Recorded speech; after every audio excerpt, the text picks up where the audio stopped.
নমস্কাৰ। এইজন আচলতে অৰ্ডাৰ দিছিলে সবিতাই, আমাৰ সবিতাৰ ডাৰ্লিঙে। কিন্তু কথাটো হ'ল সবিতাই অৰ্ডাৰ দিলে যে এটা ৰঙা বুটা আৰু এটা বগা বুটা, কিন্তু মোৰ শিপিনীয়ে শুনিলে যে ৰঙাত বগাৰে মীনা কৰা, গতিকে ৰঙাত বগাৰে মীনা কৰা। কিন্তু কাপোৰযোৰ ইউনিক হৈছে। সবিতা ডাৰ্লিং, আপুনি কাপোৰযোৰ এবাৰ চাই লওক। এইটো আপুনি যেনেকৈ বুব দিছিল তেনেকৈ বুলে, কিন্তু কথাটো হ'ল বুটাটো সেইটো গণ্ডগোল হ'ল। এটা বগা এটা ক'লা নহয়, এটা বগা ৰঙা নহ'ল, কিন্তু ৰঙাতে বগাৰে মীনা হ'ল। কিমান ধুনীয়া লাগিছে কাপোৰযোৰ, বহুত ধুনীয়া লাগিছে।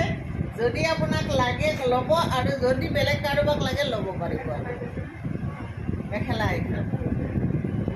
মেখেলাখন আপোনাৰ এনেকৈ কাটা নাই এতিয়াও।